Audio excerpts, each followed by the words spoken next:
Di salah satu sudut paling liar dan paling tidak dikenal di Amerika Utara, alam menulis hukumnya sendiri, berubah setiap musim menjadi tontonan kehidupan dan ketahanan.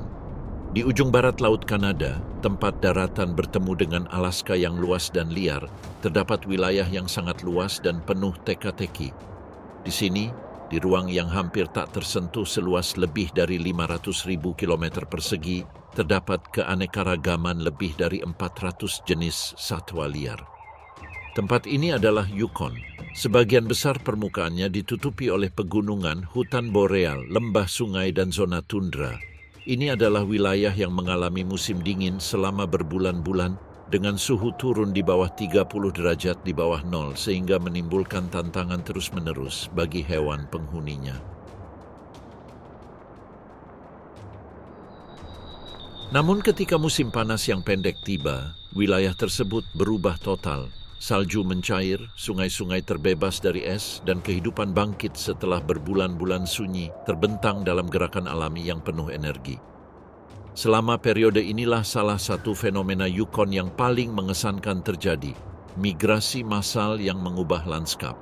Yang menonjol di antara migrasi ini adalah migrasi rusa porcupine, salah satu subspesies yang paling tangguh dan mobile di belahan bumi utara. Migrasi ini salah satu yang terpanjang di antara mamalia darat, berkelok-kelok melintasi pegunungan terjal dan sungai-sungai es melalui rawa-rawa yang menelan yang lemah dan melintasi dataran tanpa tempat berlindung, disapu oleh angin yang menembus kulit. Medan melahap para pelancong, rasa lapar menggerogoti kekuatan mereka, dan salju tebal menusuk telapak kaki mereka, memperlambat setiap langkah, menghukum yang paling lelah. Ditambah lagi dengan predator. Serigala mengintai kawanan, mencari tanpa lelah dan tanpa ampun menyerang mereka yang tertinggal di belakang. Di belakang mereka, para pemakan bangkai mengikuti dari dekat kawanan, menunggu mereka yang jatuh kelelahan. Di baris terakhir itu, tempat yang paling lemah dan paling terluka merangkak, migrasi menjadi kuburan yang sunyi. Namun, bukan hanya karibu yang bermigrasi. Salmon Pasifik berenang mengikuti arus deras dan jalur dangkal di sungai-sungai di wilayah perbatasan dengan Alaska ini. Sementara beruang dan elang menunggu kesempatan untuk menyerang dengan presisi dan brutal. Tak ada yang tetap diam di Yukon. Semuanya berubah. Semuanya bermigrasi. Logika tanpa henti ini mendorong spesies hingga batasnya dan mengungkap kebenaran hakiki. Bertahan hidup saja tidak cukup. Kita harus bergerak, mengantisipasi, dan melawan. Bagaimana kehidupan bisa bertahan dalam lingkungan yang begitu kejam? Jawabannya tertulis di setiap musim, di setiap rute yang dilacak oleh naluri dan kebutuhan, pada setiap makhluk yang menentang dingin, lapar, dan jarak. Sebuah dunia yang bergerak, di mana lanskap menjadi protagonis dan setiap migrasi menjadi kisah perjuangan dan transformasi. Selamat datang di Yukon, wilayah di mana setiap langkah, setiap perjalanan adalah ujian ketahanan dan adaptasi. Saat musim dingin mendekat, cerita difokuskan pada salah satu makhluk paling tangguh di wilayah tersebut, rusa kutub landak. Dengan tubuh kekar dan kaki panjang yang dirancang untuk melintasi medan bersalju, mamalia nomaden ini yang mampu mencapai tinggi hingga 1 meter, diciptakan untuk menempuh jarak yang jauh untuk mencari makanan, menyeberangi pegunungan, sungai beku, dan dataran terbuka. Di hamparan luas Kanada Barat Laut dan Alaska Timur Laut, sumber makanan utama mereka adalah lumut kerak, dan rumput yang tumbuh subur di bawah salju, memanfaatkan setiap sumber daya yang tersedia untuk mempertahankan diri hingga musim semi tiba. Dari November hingga akhir April, kawanan domba ini menjelajahi wilayah Yukon dan Alaska yang luas, menghemat energi untuk bertahan hidup di musim terpanjang dan terberat, sebuah pergerakan yang ditentukan oleh ukuran populasi mereka. Dengan lebih dari 200.000 individu pada tahun-tahun puncaknya, kawanan domba ini merupakan yang terbesar di Amerika Utara. Namun, kepadatan ini harus dibayar mahal. Bahkan sebelum musim dingin berakhir, makanan ternak yang paling mudah didapat mulai langka. Jejak kaki bertambah banyak di salju yang keras, dan tanah yang ditandai oleh ratusan kuku kuda nyaris tak terlihat oleh sisa-sisa lumut kering. Beberapa hewan terus menggali, mengikis lapisan putih hingga hanya menemukan tanah beku. Di Cakrawala, kawanan gagak berputar-putar di atas kepala, waspada terhadap setiap kesempatan. Lumut-lumut tersebut dimakan lebih cepat daripada kemampuan mereka untuk beregenerasi, dan di area yang paling rusak, tanah dibiarkan kosong saat salju mencair. Tempat yang menopang kehidupan kelompok tersebut selama berbulan-bulan tidak lagi cukup bagi mereka atau bagi hewan lain yang bergantung pada sumber daya yang sama. Saatnya untuk bergerak, dan mereka akan melakukannya bersama-sama, bagaikan aliran air hidup yang mengalir mencari padang rumput yang lebih hijau. Seiring berlanjutnya musim semi, perubahan di Yukon berlangsung perlahan namun signifikan. Matahari tetap berada di atas Cakrawala lebih lama, dan suhu rata-rata perlahan naik, mencairkan lapisan es yang menutupi sungai dan danau. Mencairnya salju tidak hanya mengubah lanskap, tetapi juga memperbarui kualitas makanan yang tersedia.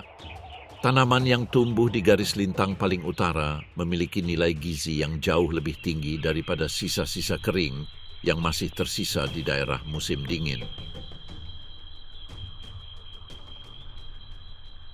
Kontras ini bertindak sebagai insentif yang kuat, dan karibu diprogram secara biologis untuk mendeteksinya. Sementara di wilayah lain di dunia, seperti Afrika, migrasi merupakan perlombaan untuk melarikan diri dari kekeringan. Di sini perpindahan tersebut merespons kombinasi yang berbeda, meninggalkan daerah yang kehilangan kualitas makanan dan mencapai wilayah di mana musim semi tiba lebih lambat dan lebih dingin, sehingga menunda penipisan sumber daya. Namun, bukan hanya makanan yang menentukan hasilnya. Tekanan serangga juga merupakan faktor penentu lain dalam ekosistem ini. Saat salju mencair, populasi besar nyamuk, lalat hitam, dan agas bermunculan, menjadi gangguan yang terus-menerus dan melemahkan bagi karibu dalam waktu beberapa minggu. Serangga ini tidak hanya mengganggu dan melelahkan hewan, mereka juga membahayakan kesehatan mereka dengan mengurangi waktu makan dan istirahat mereka. Jadi, migrasi ke daerah pesisir dan berangin di utara, sebagian merupakan strategi untuk menghindari ancaman ini. Urgensi yang sama itu diperkuat oleh persyaratan lain yang tak terelakkan. Betina hamil harus mencapai dataran pantai Suaka Margasatwa Arktik Nasional, tempat mereka melahirkan. Apa yang mereka temukan di sana sangatlah penting. Visibilitas yang terbuka membantu mereka menemukan predator, dan vegetasi lunak yang tumbuh setelah salju mencair sangat penting untuk produksi susu. Terlambat berarti mencapai padang rumput yang telah dieksploitasi, yang mudah kehilangan waktu yang mereka butuhkan untuk memperkuat diri sebelum kembali ke selatan. Dengan tekanan yang begitu besar, momen keberangkatan bukan lagi sebuah pilihan, melainkan respons yang tak terelakkan. Bagaimana mungkin sekelompok ratusan ribu orang tahu kapan saatnya memulai perjalanan? Tanda-tandanya samar namun jelas. Sesaat sebelum keberangkatan, terjadi perubahan bertahap dalam perilaku kawanan. Kelompok-kelompok yang sebelumnya terpisah mulai mendekat mengikuti rute tradisional yang telah dilalui selama beberapa generasi. Kepadatan hewan meningkat dan di area tersibuk salju dan es terkikis oleh pergerakan yang konstan. Ada suasana gelisah dalam perilaku kolektif, langkah yang lebih cepat, perjalanan yang lebih panjang di siang hari, dan arah umum ke utara. Laki-laki dan perempuan, muda dan tua bergabung bersama dalam aliran yang sama, didorong oleh naluri yang sama. Perjalanan lebih dari 1.500 km ke kutub utara menanti mereka menyeberangi sungai, gunung, dan dataran luas dalam perjalanan yang tidak semua orang dapat menyelesaikannya. Mereka tidak maju secara membabi buta. Memori kolektif memandu kawanan melewati lembah, jalur pegunungan, dan sungai yang bertindak sebagai penanda. Matahari yang rendah namun konstan menentukan arahnya, sementara medan magnet bumi melengkapi kompas tak kasat mata itu.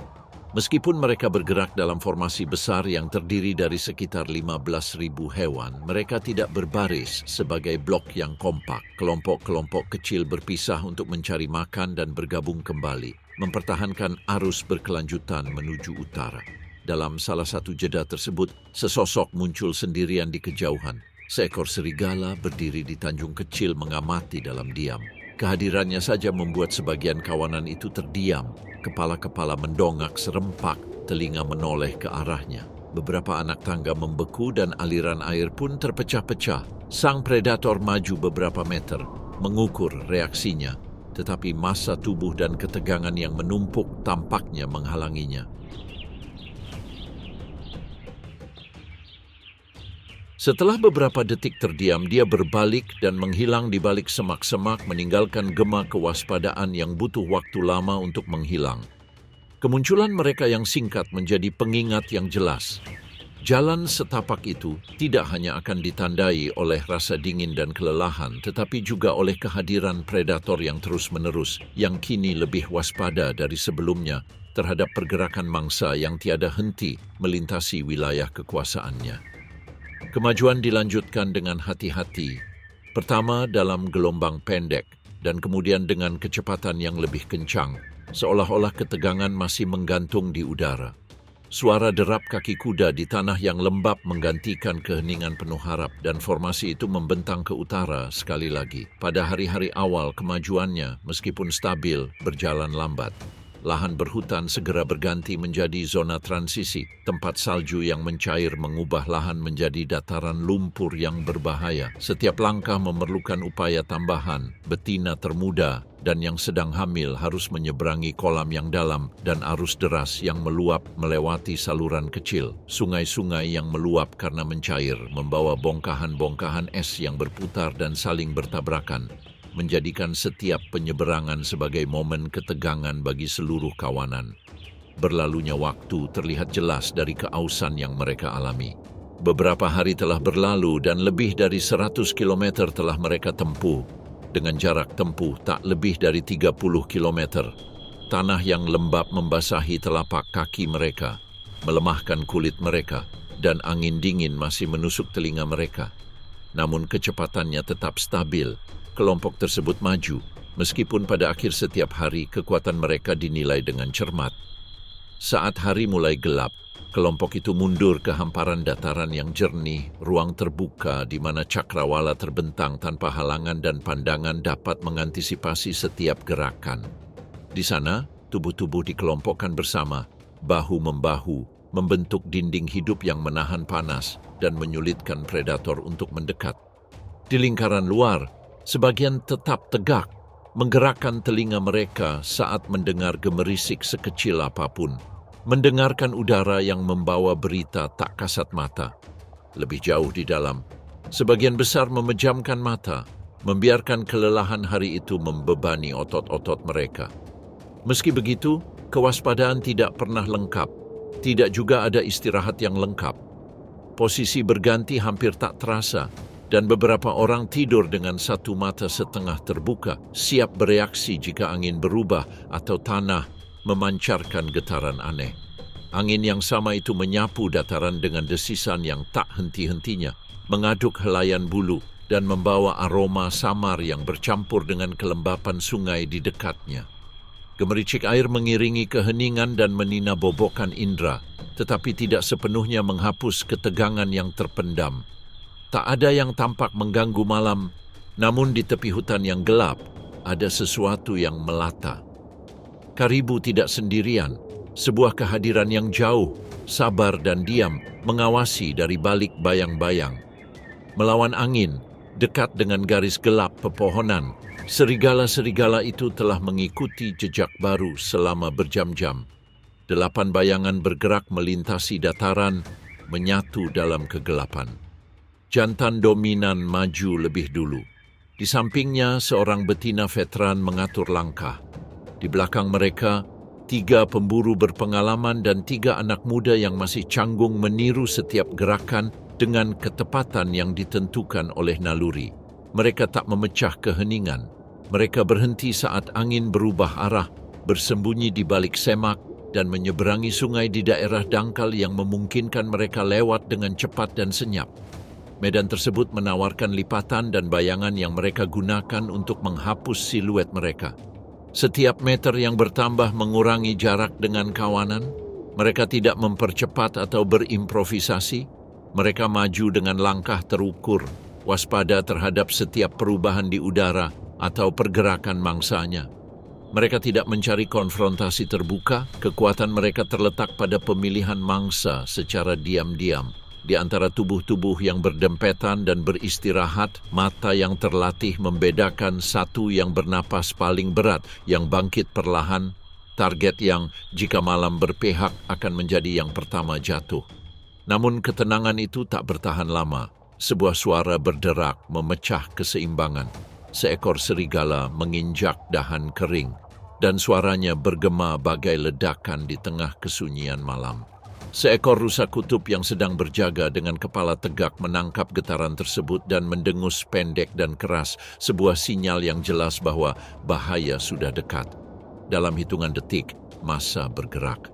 Kepanikan terjadi seketika dan kacau. Ribuan kaki kuda menghentak tanah sementara udara menebal oleh debu dan uap, dan tubuh-tubuh berhamburan ke berbagai arah mencari perlindungan. Banyak yang melintasi tepi hutan sebagai refleks pertama, mencoba menembus garis serangan. Yang lain memanjat ke arah lereng tempat bayangan, memungkinkan mereka menghilang. Namun tidak semuanya melarikan diri.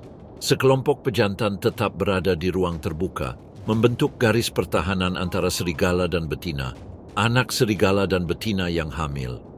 Tanduk mereka menjulang seperti penghalang, tubuh mereka bertumpu pada kaki yang kokoh. Mereka menghadap musuh, mengukur jarak, menunjukkan niat bertempur.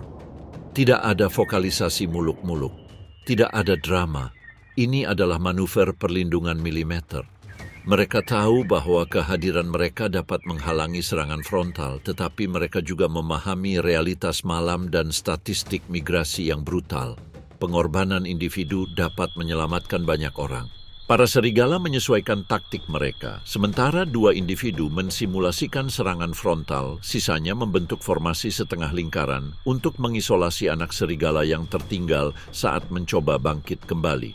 Laki-laki alfa berkoordinasi dengan gerakan yang singkat dan tepat. Gerakan untuk maju, gerakan lain untuk berhenti, pandangan yang memerintahkan untuk menutup jalan. Mereka menghindari tabrakan dengan pejantan yang lebih besar. Tujuan mereka adalah memisahkan mangsa yang paling rentan. Strateginya berhasil, kawanan utama mundur bersama betina yang hamil dan keturunan yang tersisa, sementara jantan yang bertahan menutupi pelarian mereka. Dalam hitungan detik, pertahanan itu runtuh. Anak singa itu ditinggalkan sendirian di bawah sinar bulan. Para pejantan masih berusaha menghalangi serigala-serigala itu, tetapi jumlah dan koordinasi sang predator menang. Dua serigala menutup pengepungan, melompat dengan tepat dan menggigit leher dan badan. Penangkapannya cepat. Mereka menyelesaikannya lebih awal untuk mencegah orang dewasa yang lebih besar ikut campur. Kiamat datang dalam hitungan menit. Sang betina alfa mengamankan mangsanya dengan gigitan yang kuat dan memukau. Untuk sesaat semuanya diam tak bergerak. Lalu, seolah didikte oleh aturan diam, yang lain mendekat secara berurutan. Tak ada perkelahian, masing-masing tahu kapan gilirannya. Mereka membentuk setengah lingkaran dan mulai saling mencabik dengan kecepatan terukur. Uap panas dari daging mereka bercampur dengan napas putih malam. Di kejauhan, kawanan karibu melanjutkan perjalanannya. Mereka tak menoleh ke belakang, jalan masih terbuka, dan prioritasnya adalah pergi sebelum malam tiba, memberi kesempatan baru bagi para pemburu hutan. Di negeri-negeri utara ini, musuh tak menunjukkan kehadiran mereka. Mereka bersembunyi dalam bayang-bayang, di balik batang kayu tumbang atau di bawah naungan pohon cemara, senyap bagai salju yang meredam setiap langkah kaki. Di sini, bahaya tidak selalu datang berlari, kadang-kadang ia hanya menunggu. Tetapi, apa yang terjadi ketika bahaya itu tidak harus mengejar mangsanya, tetapi menemukannya sendiri, kelelahan di ujung jalan. Di akhir pawai, ceritanya berbeda dari sebelumnya. Hewan terkuat dan termuda bergerak maju dengan kecepatan yang baik, sementara di belakang mereka udara menjadi lebih padat dan lambat. Hewan tua, sakit, dan mereka yang terbebani oleh kehamilan yang dibatasi waktu kehilangan meter setiap jam. Migrasi tidak berjalan dalam garis lurus, tetapi seperti tali yang diregangkan, di ujungnya tegangannya paling besar dan setiap mata rantai yang lemah dapat putus. Di sanalah, di perbatasan sunyi antara hidup dan mati, dia muncul. Awalnya, hanya gerakan samar yang terlihat di tepi salju, nyaris tak terlihat. Tubuhnya tetap menunduk, telinganya tegak, langkahnya terukur. Tak seorang pun mendengarnya datang karena ia tak perlu berlari. Kekuatannya bukan terletak pada otot atau serangannya, melainkan pada kesabarannya. Ia bergerak di sepanjang semak-semak rendah dan bebatuan bersalju, berhenti di setiap bayangan yang ada di medan tersebut. Bulunya yang tebal, putih, dan berbintik-bintik menyatu dengan salju dan es, membuatnya hampir tidak terlihat oleh karibu dan pesaing lainnya. Berkat bulu musim dinginnya yang lebat, yang melindunginya dari angin dan menahan panas, ia dapat tetap tidak bergerak selama berjam-jam, berjongkok, sambil menunggu saat yang tepat untuk mendekat. Rubah Arktik Yukon adalah spesialis dalam mencari peluang. Ia tidak mencari mangsa yang membutuhkan pengeluaran energi berlebihan, tetapi hewan yang kelelahan atau bangkai yang telah diklaim oleh tundra. Kali ini, indera penciumannya menuntunnya pada seekor karibu dewasa yang sakit. Ia tetap berdiri, tetapi kakinya gemetar setiap kali melangkah, dan napasnya bagai benang rapuh yang menggigil tertiup angin. Beberapa jam kemudian, hewan itu ambruk di salju tanpa bersuara. Rubah itu bergerak maju dengan hati-hati, mengendus udara, dan menggerakkan moncongnya di atas tubuh hewan itu, hingga menemukan titik lunak di dekat perut. Panas yang masih terperangkap di bawah kulit melembutkan daging, dan giginya dengan cepat membukanya. Ia mulai bekerja dengan presisi, mengupas potongan-potongan otot hangat yang dikunyahnya perlahan. Ia makan secukupnya, mengikuti aturan tundra yang tak kasat mata, menyadari bahwa pemulung lain akan segera muncul. Sebelum beranjak pergi, ia menyeret sepotong ke dalam salju yang lembut dan menguburnya, menandai tempat itu dengan aromanya. Kemudian ia menghilang ke dalam riak-riak medan, mencari perlindungan dari angin. Di dunia yang beku ini, kematian satu orang memicu kehidupan banyak orang. Dan beberapa ratus meter jauhnya, migrasi terus berlanjut. Selama 7 hari terakhir, kawanan itu telah menempuh ratusan kilometer dari titik awal mereka di dataran rendah Yukon Selatan, mengikuti jalur barat laut yang stabil. Orientasi mereka terpatri dalam memori genetik mereka. Jalur sungai beku, arah angin, dan kemiringan matahari adalah isyarat yang mereka ingat.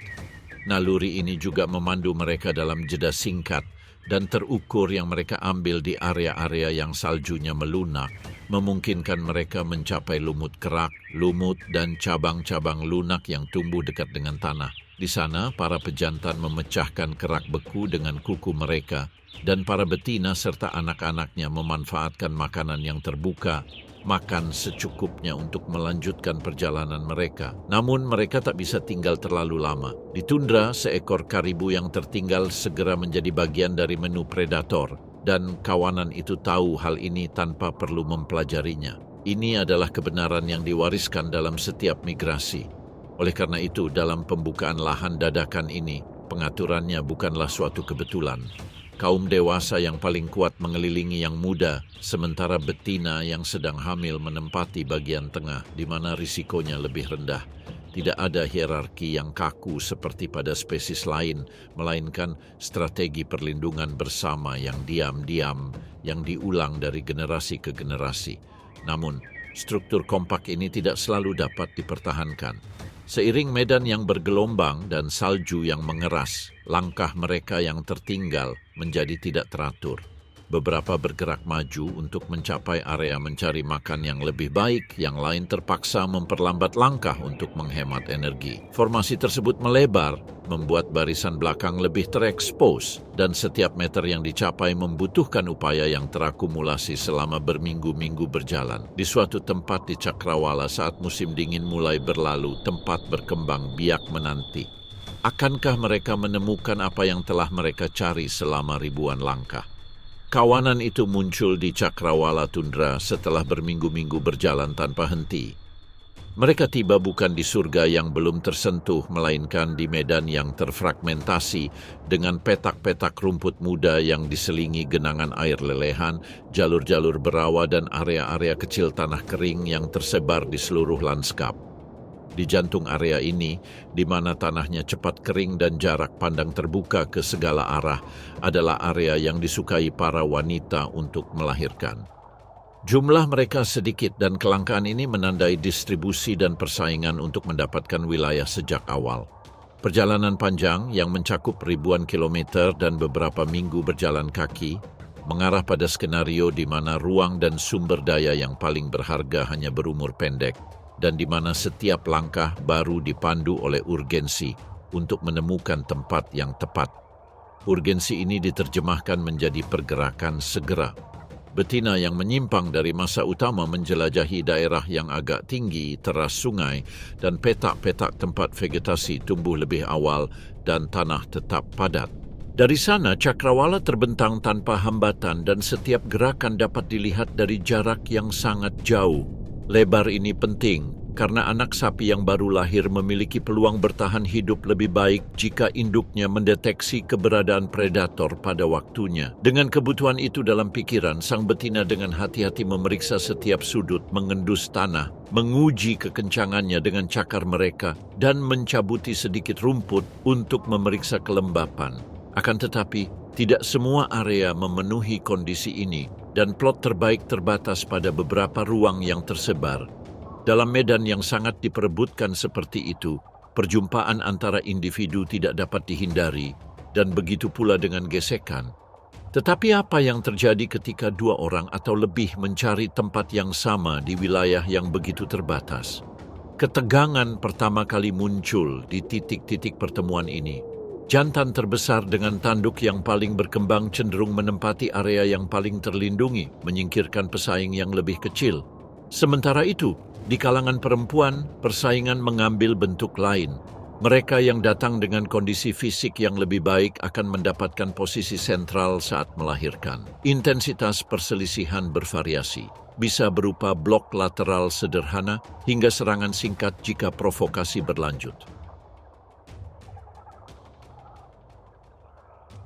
Dalam konfrontasi yang paling intens, luka dan goresan dangkal terlihat, dan pada tahun-tahun dengan kepadatan tinggi, tidak jarang beberapa individu terpaksa meninggalkan suatu lokasi untuk mencari alternatif yang kurang aman.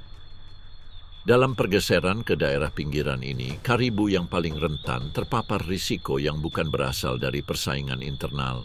Dari koridor hutan dan semak belukar, ancaman diam-diam mulai terungkap. Serigala mengatur ulang patroli mereka, maju dengan langkah terukur hingga mendekati area dengan konsentrasi terbesar.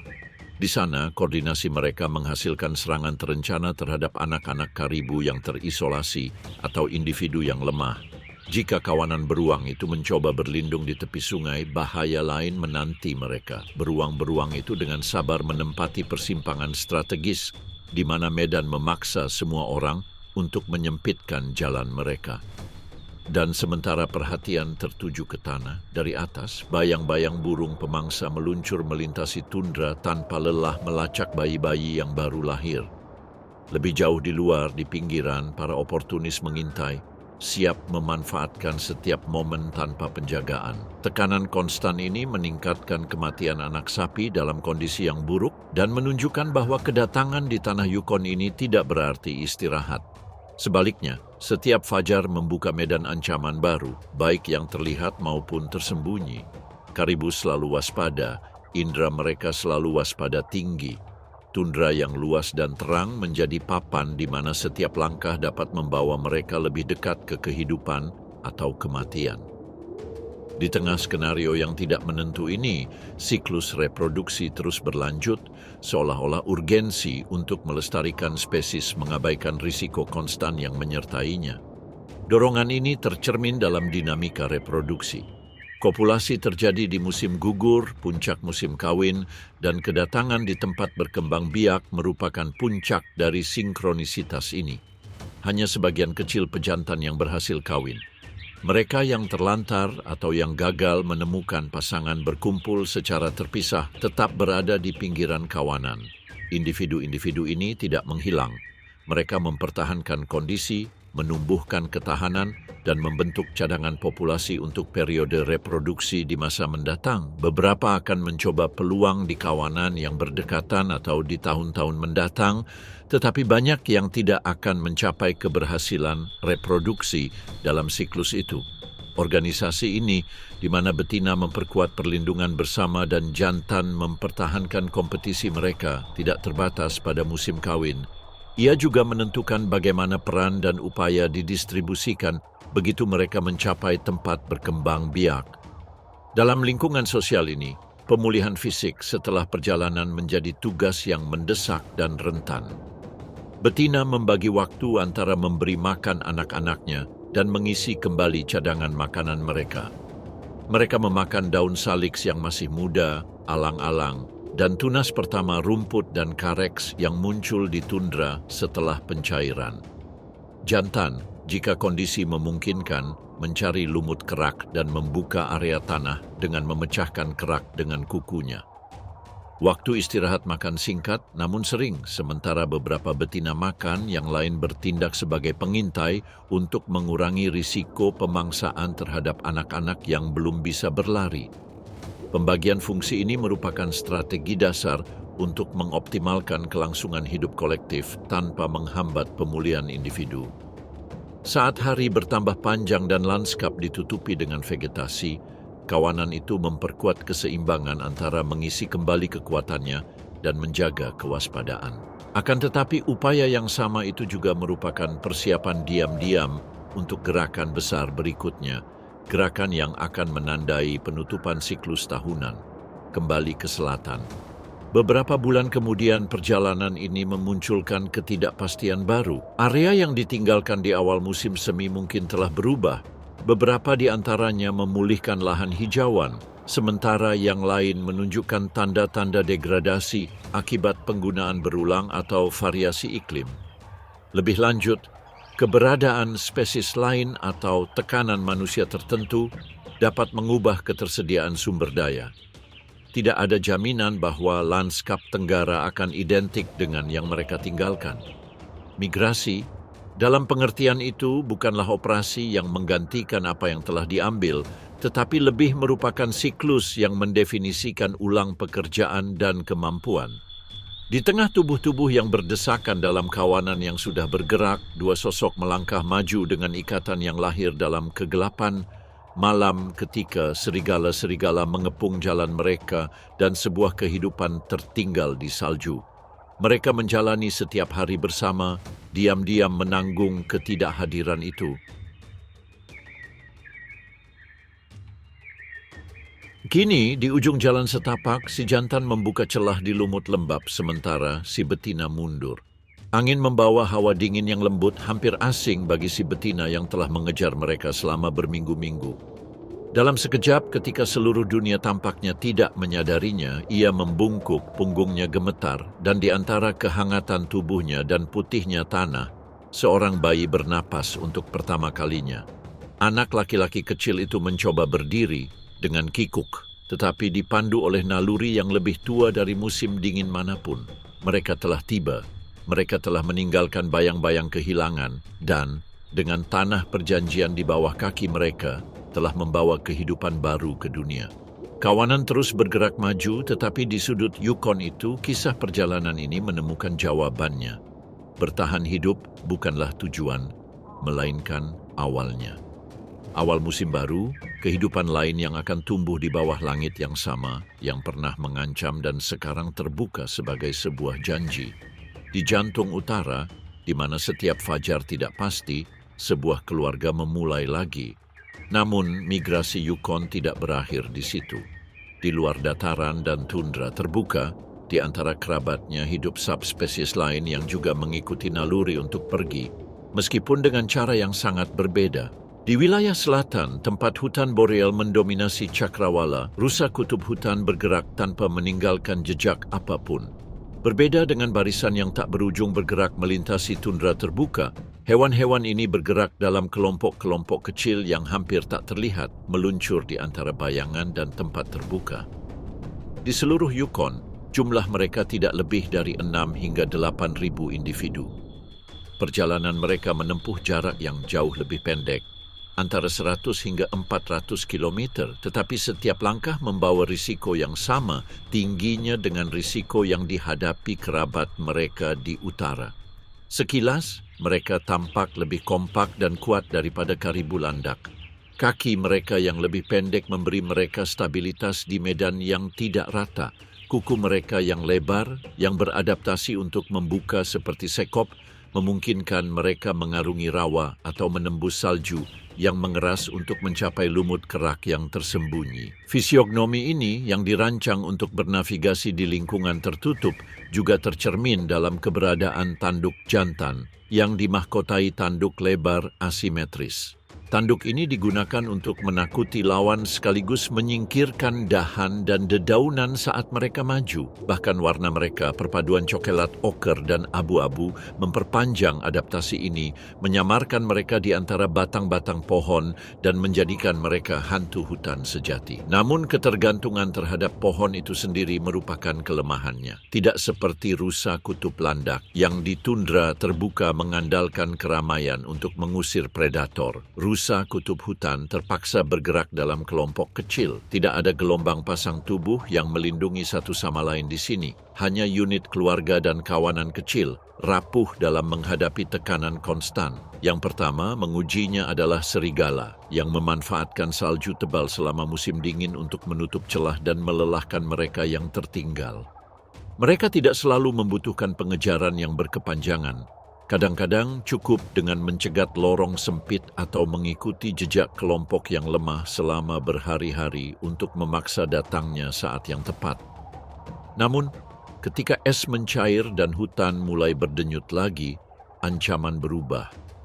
Dengan datangnya musim semi, pemburu lain menjadi mimpi buruk terbesar mereka, beruang grizzly. Dengan perkiraan populasi sebanyak 7.000 di Yukon, raksasa ini terbangun dari tidurnya dengan rasa lapar yang hebat, dan jalur hutan karibu berpotongan dengan jalur mereka sendiri.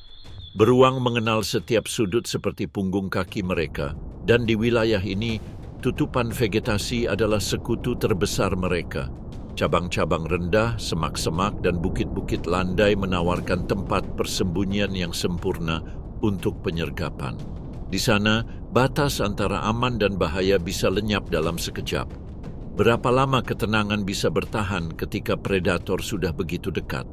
Momen itu tiba bagi seekor karibu dewasa yang telah terpisah dari kelompok kecilnya. Ia bergerak menyusuri pembukaan hutan boreal, mencari lumut kerak, setiap langkah membawanya semakin jauh dari keamanan kelompok. Kepalanya tertunduk saat ia menyingkirkan salju halus yang masih menutupi tanah. Hutan yang lembab dan lebat itu tampak tak bergerak, hingga keheningan yang pekat menyelimuti hutan itu, seakan-akan seluruh kehidupan di dalamnya menahan napas.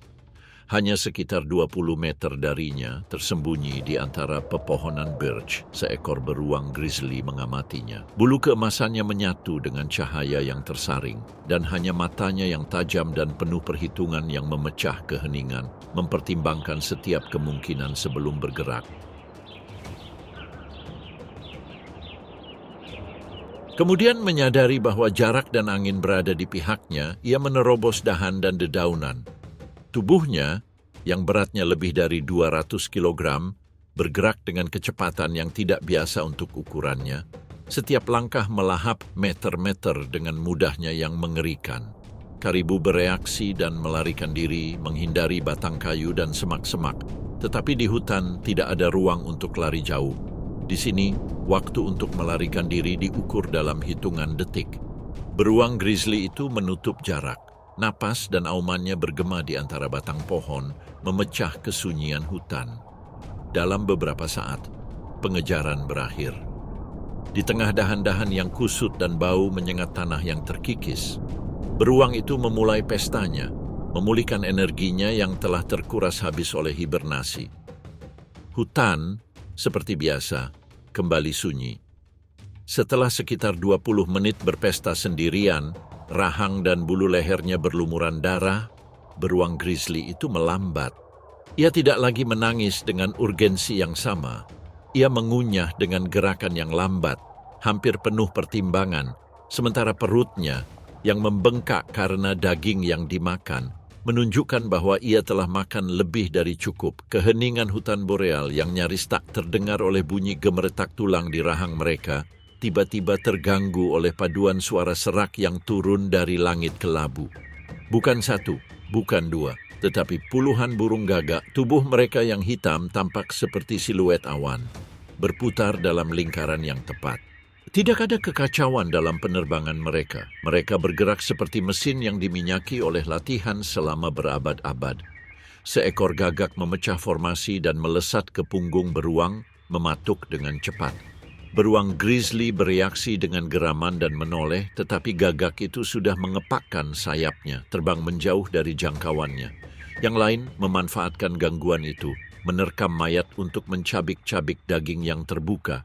Ini adalah pola pelecehan dan pencurian yang begitu cermat hingga tampak seperti telah diatur, karena tidak seperti burung lain yang bertindak sendiri, burung gagak. Yukon bekerja sama sebagai kelompok yang terlatih dengan baik, yang mampu merencanakan dan melaksanakan manuver yang mengalahkan mamalia yang beratnya beberapa ratus pon.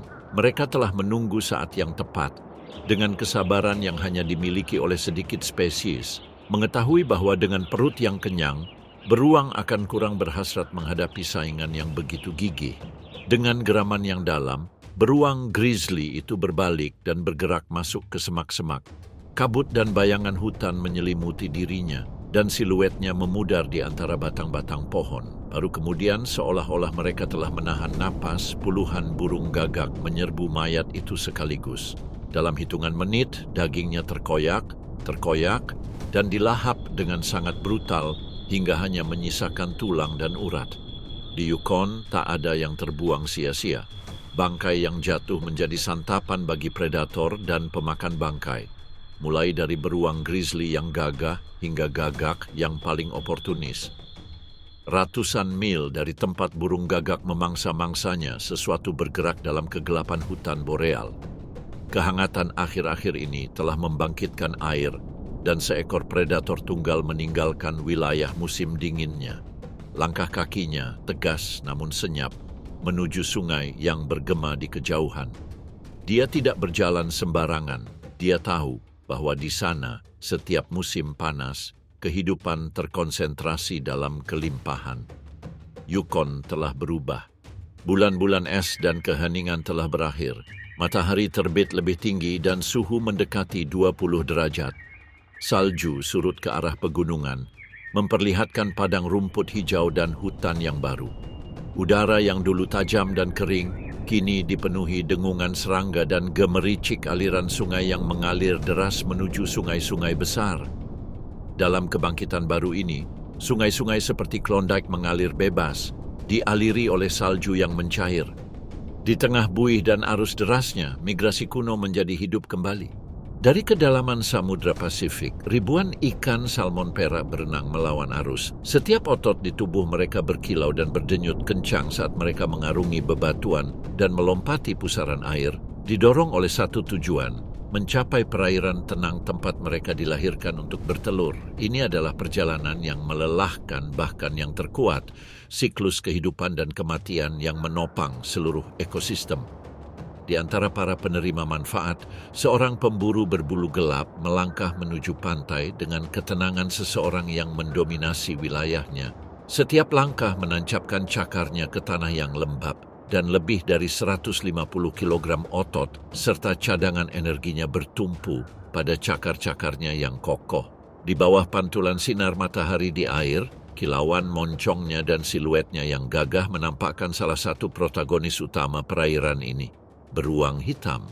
Matanya yang terpaku pada arus seolah mengukur waktu yang tepat untuk bertindak.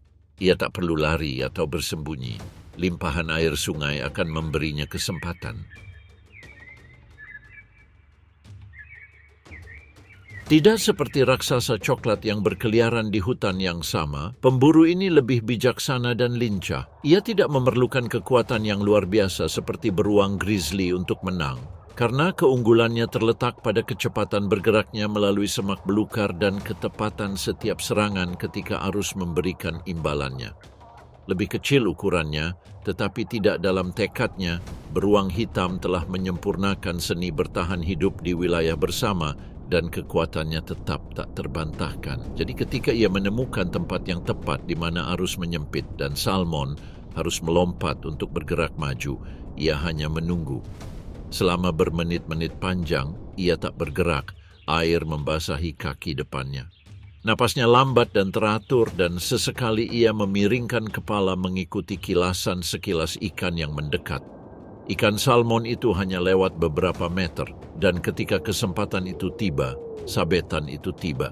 Gerakan cepat dan tepat yang mengiris permukaan air dengan percikan tiba-tiba. Di antara cakarnya, seekor salmon berukuran besar menggeliat. Kulitnya yang keprakan berkilau di bawah sinar matahari. Dengan gerakan tajam, beruang itu mengangkatnya keluar dari air dan kembali ke pantai. Di sana, di bawah naungan pohon cemara, ia menggigit daging yang kaya lemak dan protein itu. Diet ini bukanlah kemewahan sesaat. Ini adalah bahan bakar penting untuk menghadapi bulan-bulan mendatang ketika kelimpahan menghilang dan hutan kembali tertidur di bawah salju. Setiap gigitan adalah energi yang tersimpan, setiap tulang yang patah adalah jaminan kelangsungan hidup.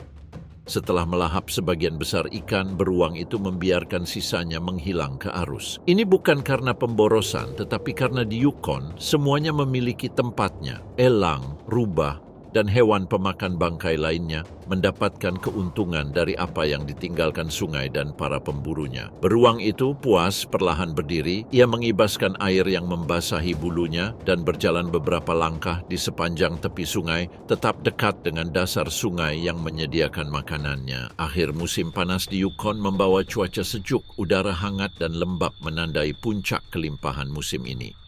Di ruang terbuka di sepanjang jalur air, beruang lebih sering berpapasan daripada di alam liar. Dan pertemuan ini tidak selalu damai. Di tengah gemericik air sungai dan dengungan serangga, sebuah siluet gelap muncul dari kejauhan. Ia adalah beruang yang lebih muda, dengan bulu yang seragam dan tubuh yang masih tumbuh, tetapi cukup percaya diri untuk percaya bahwa ia dapat menantang seorang veteran. Pantai merupakan medan yang strategis. Makanan berlimpah dan lapangan terbuka memungkinkan pesaing dapat dideteksi dengan cepat. Duel di sini tidak hanya menentukan siapa yang makan pertama, tetapi siapa yang mendominasi. Pantai dipenuhi ketegangan. Pemuda itu berhenti beberapa meter jauhnya, sementara di depannya berdiri seorang veteran berbahu lebar dan berleher tegap, bekas luka lama menodai kulit di balik bulunya. Di dunia beruang hitam, ukuran dan pengalaman sama pentingnya dengan cakar. Dan hewan ini tidak bertarung secara impulsif.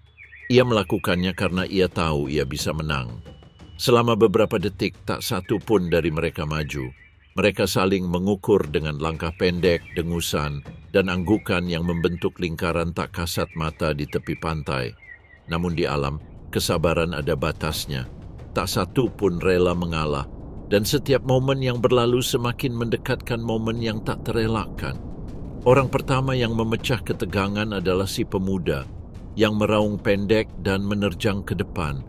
Sang veteran menanggapi dengan raungan yang lebih dalam, sebuah peringatan yang juga merupakan sebuah tantangan. Dampaknya brutal, tulang rusuk bergesekan dengan tulang rusuk, otot menegang, cakar mengincar wajah, gigitan mendekat ke leher. Mereka mendorong dengan keras, debu beterbangan dan air memercik. Tanah lunak runtuh di bawah kaki mereka dan sesaat mereka berguling, terjerat dalam campuran gerutuan dan desahan. Pemuda itu mencoba melakukan tendangan tinggi, tetapi sang veteran menangkisnya dengan bahunya dan membalas dengan pukulan keras ke samping. Perbedaan kekuatan mulai terlihat. Pemuda itu mundur selangkah, lalu menerjang lagi. tetapi serangannya kehilangan kekuatan. Satu putaran cepat, dorongan terakhir, dan jelaslah siapa yang menguasai pantai ini. Terengah-engah pemuda itu mundur. Sang veteran maju di belakangnya, langkahnya mantap dan tatapannya tajam, tetapi berhenti di tengah jalan. Ia telah memutuskan bahwa tidak ada gunanya membuang-buang energinya. Ia tahu bahwa penantangnya tidak akan mendekati pantai lagi. Setelah pertarungan sengit ini, ia tetap berada di tepi pantai selama beberapa detik. Lalu, tanpa tergesa-gesa, ia berbalik menuju semak-semak. Ia tahu setiap jalan tak kasat mata yang membawanya ke tempat berlindung yang aman. Di sana, ia akan terus makan. Setiap gigitan berarti karena dalam beberapa minggu ia harus mengumpulkan cukup lemak untuk menghadapi hibernasi. Periode puasa total selama 7 bulan, di mana cadangan ini akan menjadi satu-satunya makanannya. Lemak akan menjaganya tetap hidup, melindunginya dari dingin, dan menopang tubuhnya saat ia tidur nyenyak di liangnya. Namun saat binatang ini menghilang dalam kegelapan hutan tinggi di atas, perjalanan lain tengah berlangsung. Di sana, di mana awan membelai punggung bukit yang tajam dan bebatuan gundul membelah cakrawala, bergeraklah sosok seputih salju, domba Dal. Mamalia ini, dengan bulunya yang lebat dan tanduknya yang melengkung dalam bentuk spiral sempurna, adalah lambang hidup pegunungan Yukon. Migrasi mereka tidak mencakup dataran luas seperti yang dilakukan karibu, tetapi menelusuri rute vertikal menghubungkan puncak tertinggi Taman Nasional Kluane dengan lembah hijau tempat rumput segar tumbuh di antara bebatuan. Di tengah musim panas, di bawah terik matahari yang hampir tidak menghangatkan bebatuan, kelompok kecil berisi 20 spesimen mulai turun. Dipimpin oleh betina tua yang bijak, mereka maju dengan ketepatan pasukan yang terlatih. Setiap kuku menemukan tempat di celah-celah yang tak terlihat oleh mata manusia. Namun, terlepas dari kemudahan mereka menjelajahi medan, rutenya berbahaya. Langkah yang salah perhitungan bisa berarti jatuh ke dalam kehampaan, dan itu bukan satu-satunya bahaya. Di sini, di dunia tebing dan lereng ini, bersembunyi predator yang beradaptasi sempurna. Lynx Kanada. Bulunya yang belang-belang, perpaduan abu-abu, krem, dan bintik-bintik gelap menyamarkannya dari salju yang masih menempel dan bebatuan dingin. Mereka tidak berburu seperti serigala yang melelahkan mangsanya dalam pengejaran jarak jauh. Seni mereka adalah penyergapan. Seekor domba jantan dewasa dengan ujung telinga yang ditumbuhi sikat hitam, menunggu tanpa bergerak di tepian, hanya berjarak 20 meter dari kawanan domba yang maju. Cakar-cakarnya yang lebar dan empuk meredam suara apapun dan tatapannya terpaku pada seekor anak sapi yang tertinggal dan berusaha keras untuk mengejar induknya. Lereng di sini terbuat dari kerikil lepas, setiap batu berbahaya. Anak singa itu terpeleset, derak batu membuat semua orang waspada, tetapi Lynx itu sudah bergerak. Dengan lompatan senyap, ia menutup jarak. Cakarnya, setajam belati, menghunjam ke punggung yang rapuh itu. Perjuangan itu hanya berlangsung beberapa detik sebelum mereka berdua berguling menuruni lereng dalam awan debu dan kerikil. Sang induk mengembik nyaring, tetapi ia tak bisa berbalik. Di lereng ini, berhenti sama saja dengan jatuh. Anak singa itu menghilang bersama Lynx di antara debu dan kerikil, dan rombongan itu tanpa menoleh ke belakang terus menuruni lereng, didorong oleh desakan untuk mencapai lembah. Di bawah, hijaunya semakin pekat dan udara semakin hangat. Bagi para penyintas, perubahan ini berarti makanan dan jeda singkat. Meskipun tidak semua dari mereka bisa melihatnya. Karena di Yukon, setiap nyawa yang dikorbankan seakan terbayar dengan nyawa lainnya. Dan jika di atas sana bahaya bersembunyi di balik batu, predator apa yang menanti saat gunung-gunung berganti menjadi lembah? Dari punggung Bukit Kluan, tempat domba Dal menentang gravitasi dan Lynx mengintai, pemandangan menurun ke lembah Yukon. Di sana, di medan yang lebih terbuka dan subur, berkuasalah sosok yang licik dan mudah beradaptasi. Rubah merah. Dengan sekitar 5.000 individu di wilayahnya, canid ini merupakan salah satu predator paling serbaguna di utara. Bulunya, yang berubah menjadi merah cerah di musim panas dan menjadi lebih tebal dan kusam di musim dingin, berfungsi sebagai kamuflase yang jelas terhadap mosaik lanskap yang selalu berubah. Ekornya yang panjang dan lebat tidak hanya menjadi simbol ketenangan dan keanggunan. Pada bulan-bulan yang dingin, ia menjadi selimut darurat untuk menutupi moncongnya saat tidur, melindunginya dari embun beku. Berbeda dengan penghuni Yukon lainnya, rubah merah tidak bermigrasi. Ia bertahan di musim dingin dengan tetap berada di wilayahnya, menyesuaikan pola makannya dengan apa yang ditawarkan musim tersebut. Hewan pengerat kecil yang masih bergerak di bawah salju, sisa-sisa bangkai serigala atau lynx. Dan di musim seperti ini sebuah kesempatan istimewa, burung-burung yang bermigrasi. Setiap musim gugur, langit Yukon berubah menjadi koridor udara ke selatan. Di antara para pelancongnya yang paling mengesankan adalah angsa Kanada, spesies yang keberadaannya tak terelakkan. Dengan populasi yang mencapai puluhan ribu, kawanan mereka mengadopsi formasi V yang khas, mengoptimalkan upaya terbang. Mereka berasal dari daerah Arktik di Kanada dan Alaska, dan tujuan mereka adalah daerah beriklim sedang dan pesisir di selatan, di mana musim dinginnya tidak terlalu parah. Namun perjalanannya tidak langsung. Di titik tertentu, angsa harus berhenti untuk beristirahat, makan, dan memulihkan tenaga. Danau Teslin, perairan yang pada bulan September menjadi oasis sementara bagi ribuan burung. Dikelilingi oleh lahan basah dan padang rumput rendah, tempat ini menawarkan rumput lembut, benih, dan perlindungan relatif dari predator besar. Namun bagi rubah merah, tempat ini adalah kesempatan yang unik. Danau Teslin tampak mengapung tanpa suara. Kabut melayang di atas air, nyaris tak terdengar oleh suara paduan suara yang semakin keras. Dari cakrawala, sebuah formasi gelap mendekat dan dalam hitungan detik, langit dipenuhi sayap. Angsa-angsa turun bergelombang, memecah permukaan air, dan menyebar di sepanjang pantai untuk mencari makanan. Di antara semak-semak di dekatnya, dua mata kuning mengawasi tanpa berkedip. Rubah merah tanpa bergerak memperhitungkan momennya. Tidak seperti serigala atau beruang, ia tidak bisa menggunakan kekuatan kasar. Strateginya licik. Ia mulai bergerak dalam pola zigzag, muncul dan menghilang di antara vegetasi rendah. Ia tidak mencari serangan frontal, tetapi justru ingin menyulut kepanikan di antara kawanan. Angsa-angsa yang kelelahan setelah terbang selama berjam-jam bereaksi dengan kebingungan, sebagian terbang tergesa-gesa, sebagian lagi berlari menuju air. Dalam kekacauan itu, selalu ada seseorang yang tertinggal. Seekor angsa muda yang tidak mampu terbang tinggi dengan cepat terjebak di tengah-tengah antara air dan udara yang aman. Rubah itu mendeteksinya dan mempercepat larinya, menghindari semak-semak dan genangan air dengan langkah-langkah yang lincah. Dengan lompatan yang tepat, ia menjatuhkannya dan menancapkan taringnya ke lehernya. Perlawanan itu hanya berlangsung beberapa detik sebelum tubuh menjadi tidak aktif. Seketika, rubah mulai mencabuti bulu-bulunya dengan sentakan tajam, membiarkan angin mengibaskannya. Di tengah bulu-bulu halus yang menumpuk di rerumputan, daging hangatnya terekspos. Baru kemudian, setelah memastikan tidak ada pesaing di dekatnya, ia mencengkeram leher mangsanya dan menyeretnya ke bawah semak-semak untuk dimakan dengan tenang. Di pantai, kawanan yang tersisa mengatur ulang diri, sambil mengeluarkan teriakan alarm sebelum terbang.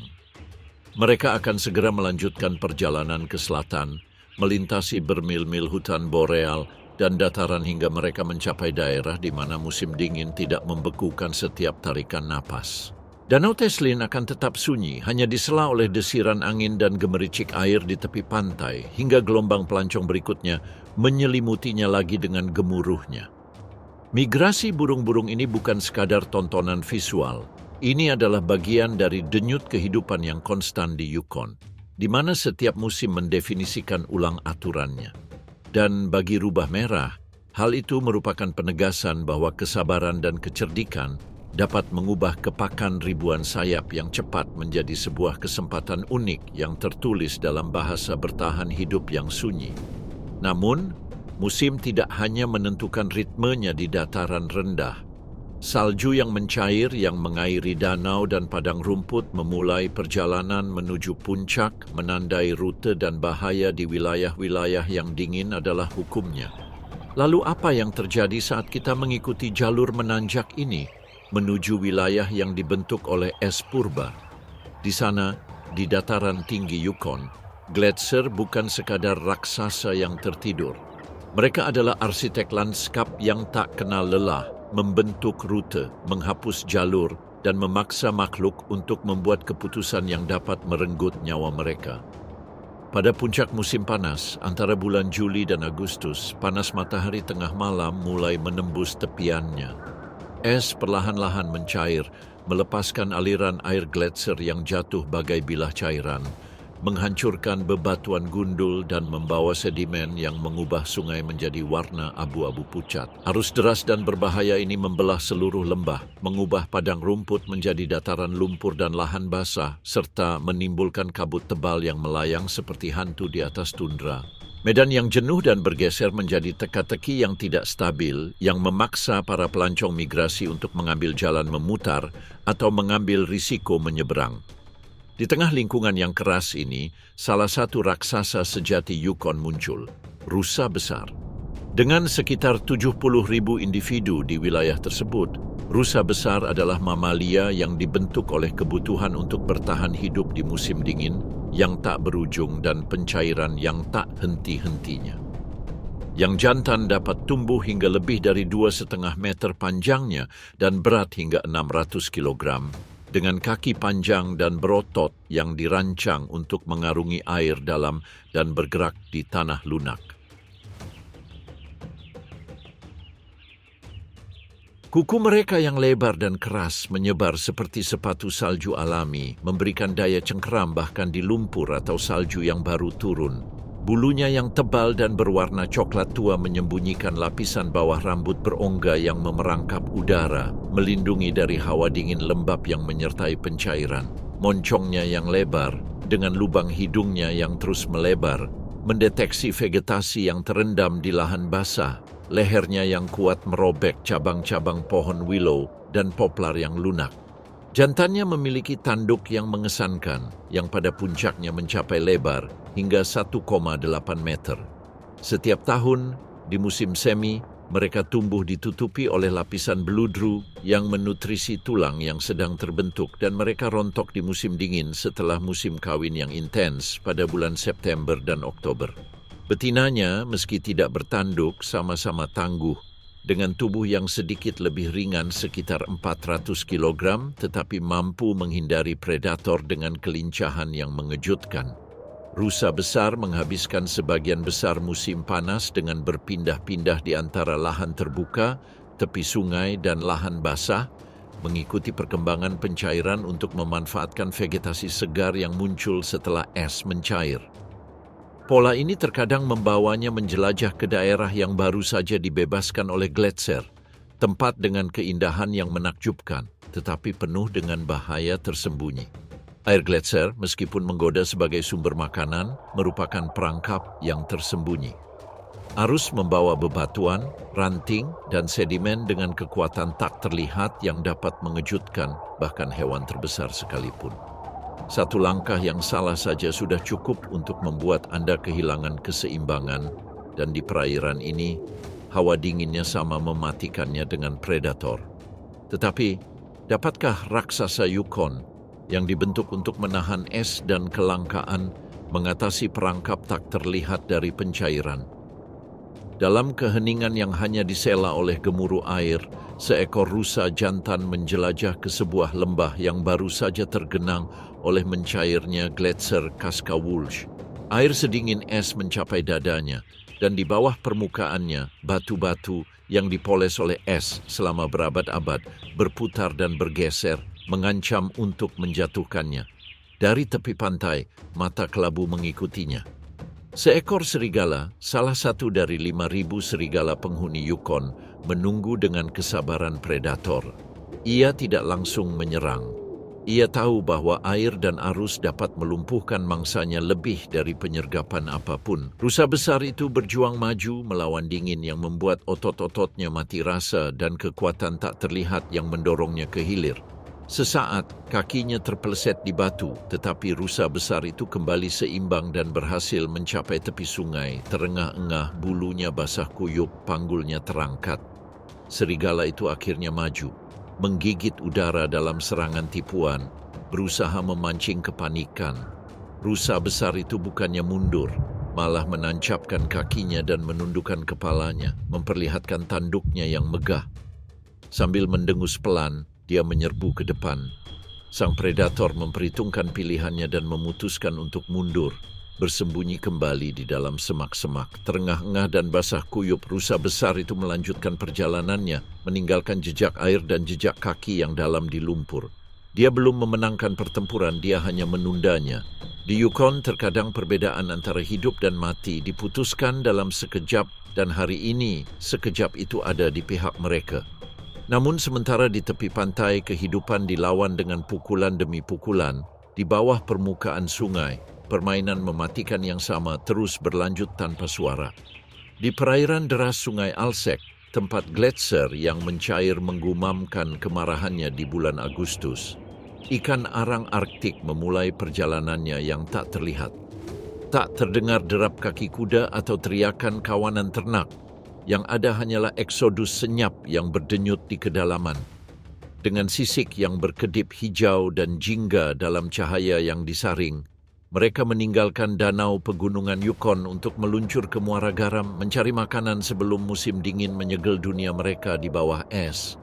Tubuh mereka, yang panjangnya mencapai 80 cm, dibentuk selama ribuan tahun.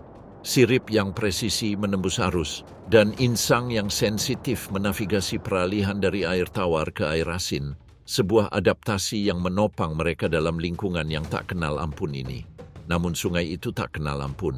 Arus deras yang meluap karena es yang mencair menderu dengan pusaran air yang menyeret alga dan kerikil, sementara suhu berfluktuasi antara dingin yang menggigit dan sedikit kelegaan musim panas, membuat ikan trout kelelahan dalam perjalanan puluhan kilometer mereka. Dan ketika arus air mulai surut, ancaman itu berubah bentuk. Dari tepi sungai, tempat alang-alang bergoyang tertiup angin dingin, cerpelai Amerika mengintai dengan penuh kesabaran. Ia bukan predator yang kuat, melainkan licik. Tubuhnya yang berliku-liku diselimuti bulu coklat anti-air, bergerak seperti bayangan cair dengan paru-paru yang mampu menahan penyelaman dalam waktu lama. Ia tidak memancing ikan trout di sungai yang terbuka karena kecepatannya akan membuatnya kewalahan. Ia justru memilih kolam-kolam dangkal, tempat arus sungai mereda dan ikan trout yang kelelahan mencari tempat beristirahat. Gelembung-gelembung dan dedaunan yang mengapung menghalangi langkah mereka sementara mata mereka yang tajam mengikuti setiap gerakan. Seketika, seekor ikan trout dengan tubuh keperakannya yang berkilauan di atas kerikil berhenti. Cerpelai yang menyelinap di antara akar-akar yang terendam menyerang dengan gerakan tiba-tiba, gigi-giginya menggali ke sisi tubuh mangsanya. Ikan trout itu menggeliat, ekornya mencambuk air hingga mengeluarkan buih. Tetapi si cerpelai tanpa henti menyeretnya ke arah pantai, tempat pertarungan berakhir di antara batu-batu basah. Konfrontasi ini bukanlah adu kecepatan, tetapi penyergapan yang terencana, di mana sungai itu sendiri menjadi kaki tangan pemburu dan algojo mangsanya. Namun arus tak berhenti untuk merayakan kemenangan atau meratapi kekalahan. Hanya beberapa meter di hulu, drama lain mulai terungkap. Udara Yukon yang kental dengan bau logam air dingin dan bunyi gemerisik ranting yang terbawa arus, menandai perubahan lanskap. Di sini, di mana sungai-sungai seakan tak mengenal istirahat, tokoh utamanya bukanlah raksasa yang bermigrasi atau predator yang menganga, tetapi seorang insinyur yang bijaksana dan gigih, berang-berang Kanada. Meskipun dunia mereka jarang diukur dalam ratusan kilometer, perjalanan singkat mereka sama pentingnya bagi kelangsungan hidup mereka. Di sepanjang sungai Pelly, seekor individu berjuang melawan arus. Tubuhnya yang kekar, padat otot dan lemak, merupakan pekerja keras yang konstan. Ekornya lebar dan datar seperti dayung, berfungsi baik sebagai kemudi maupun penopang saat berdiri di pantai. Setiap gerakannya tegas dan penuh perhitungan, sementara mulutnya mencengkeram dahan yang baru dipotong. Upaya ini bukanlah kebetulan. Ia merespons kalender tak kasat mata yang menentukan setiap gerakannya. Di Yukon, musim gugur terasa lebih cepat daripada di tempat lain. Pohon-pohon aspen dan willow yang berjajar di tepi sungai mulai menguning dan malam hari sudah mulai terasa seperti musim dingin. Bagi berang-berang, setiap jam sangat penting. Ia perlu memperkuat bendungannya sebelum es menyegel sungai dan memaksanya bergantung sepenuhnya pada cadangan yang terkumpul. Setiap sumber daya yang dimilikinya, dari kekuatan hingga giginya, digunakan untuk melayani perlombaan melawan waktu ini. Gigi-giginya, yang berwarna jingga pekat karena kandungan zat besinya yang tinggi, terus-menerus diperbarui, sehingga memungkinkannya membuat potongan yang bersih dan tepat, memisahkan cabang-cabang dengan efisiensi yang tidak dapat ditandingi oleh kapak manusia manapun. Bendungan yang dibangun berang-berang bukanlah tempat berlindung biasa. Bendungan tersebut merupakan arsitektur yang mampu mengubah peta air. Kumpulan cabang dan lumpur yang ditempatkan dengan baik dapat mengubah aliran sungai yang deras menjadi laguna yang tenang, dapat membanjiri padang rumput, menciptakan lahan basah baru, membuka peluang bagi beberapa spesies, dan menutup jalur bagi spesies lainnya.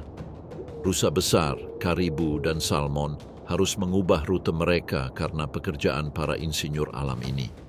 Namun, stabilitas yang diperoleh berang-berang di kolamnya juga membawa risiko tersembunyi. Perhatian predator yang tahu bahwa di sini, di antara perairan yang lebih tenang dan pantai terbuka, mangsanya dapat terekspos. Saat itulah langit Yukon memperlihatkan salah satu aktornya, yang tak terduga sekaligus mematikan, elang harpi. Ia jarang berkunjung ke garis lintang ini, mungkin karena banyaknya mangsa berukuran kecil dan sedang yang lewat. Dari atas pohon pinus, siluet burung itu tampak seperti patung kewaspadaan mutlak. Cakarnya, seukuran tangan manusia, dapat memberikan tekanan yang mampu mematahkan tulang semudah ranting patah karena berat salju. Tatapan elang tetap tidak berubah. Setiap gerakan berang-berang di pantai diukur dan diantisipasi. Berang-berang yang tidak menyadari adanya ancaman meletakkan dahan di sebelah bendungan dan mulai mendorong lumpur dengan kaki depannya. Momen itu singkat, nyaris tak berkedip, tetapi cukup. Elang itu menukik ke bawah. Sayapnya membelah udara dengan suara siulan yang dalam dan angin yang turun menggetarkan dedaunan willow kering. Berang-berang yang terjaga oleh naluri yang telah menyelamatkan spesiesnya selama ribuan tahun menoleh dan menyelam. Cakar elang menggores punggungnya, merobek sejumput bulunya yang mengambang, gelap dan basah di arus. Elang itu terbang tinggi, frustrasi, dan sekali lagi tersesat di antara arus udara dingin. Berang-berang itu muncul di bawah, terengah-engah, bulunya meremang, jantungnya berdebar kencang. Ia tidak kehilangan nyawanya, tetapi ia telah memperoleh luka yang tak terlihat, keyakinan bahwa di Yukon tidak ada tempat berlindung yang mutlak, dan bahwa bahkan para insinyur yang paling gigih pun harus bekerja di bawah bayang-bayang bahaya yang bisa datang dari segala arah, bahkan dari langit. Maka di babak terakhir ini, Yukon menampakkan wajahnya yang paling jujur. Sebuah negeri tempat setiap makhluk, mulai dari rusa besar yang berani mengarungi sungai Gletser hingga berang-berang yang membangun bendungan, hidup di bawah hukum yang sama kerasnya.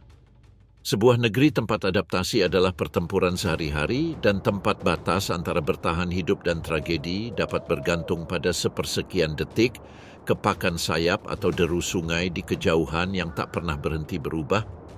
Namun dalam siklus yang tak kunjung reda ini, ancaman tidak selalu datang dalam bentuk cakar atau taring. Kadang-kadang ia datang diam-diam dalam perubahan cahaya, dalam napas dingin yang mengumumkan musim baru.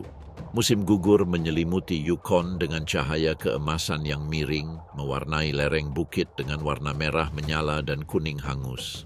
Pohon poplar bergetar setiap kali tertiup angin, dan pantulan gunung di danau terpecah menjadi kilatan cahaya. Hari-hari semakin pendek, matahari bergerak melintasi busur yang lebih rendah, dan pada pagi hari es membentuk kerak tipis di kolam dan tepian. Musim panas pun tiba, dan bersamanya seluruh wilayah mulai bergerak. Cuaca, dengan kalendernya yang tidak berubah-ubah, lah yang menentukan kecepatan setiap permainan. Penurunan suhu yang terus-menerus, menguatnya angin utara, dan turunnya salju pertama di puncak gunung merupakan tanda-tanda yang tidak dapat diabaikan oleh makhluk apapun. Di sini, setiap spesies mengetahui urgensinya. Tinggal terlalu lama berarti menghadapi musim dingin yang tak kenal ampun. Melintasi dataran terbuka, gerombolan rusa kutub yang tak terhitung jumlahnya bergerak menuju tempat perlindungan musim dingin mereka. Kuku mereka mengetuk-ngetuk tanah beku.